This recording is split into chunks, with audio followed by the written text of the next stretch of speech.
केलं नाही. जितेंद्र आव्हाडजी, तुम्ही आपल्या सोबतच राहा. आपल्यासोबत कोल्हापूरचे पालकमंत्री हसन मुश्रीफ साहेब सुद्धा आहेत.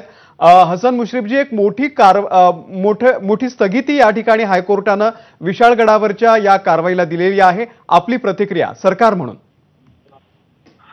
प्रशासनाचं मत तेच होतं, परंतु ज्याला कधी स्थगिती नाही त्याचं अतिक्रमण काढा असा फार मोठा प्रेशर आल्यामुळं बर शेवटी प्रशासनाने काढण्याचा निर्णय घेतला. हा, त्याला आता स्थगिती दिली आणि पावसाळ्यानंतर ती कारवाई सुरू होईल. मग निश्चित. पण कोर्टानं सरकारवरती सुद्धा सवाल केलेले आहेत की भर पावसामध्ये अशी कारवाई का करण्यात आली? आता आपल्याला माहिती आहे की बाबा एकंदरीत परिस्थिती तशी तयार झाली होती आणि त्यामुळं त्याला प्रशासनाला हा निर्णय घ्यावा लागला होता. पण हसन, हा बोला बोला.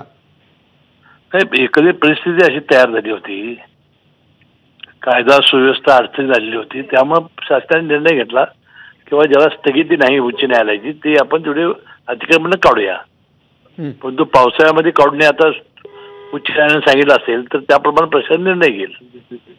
निश्चित. आणि पोलिसांच्या कारवाईवर सुद्धा हायकोर्टानं नाराजी व्यक्त केलेली आहे की पोलिसांनी बघ्याची भूमिका घेतली.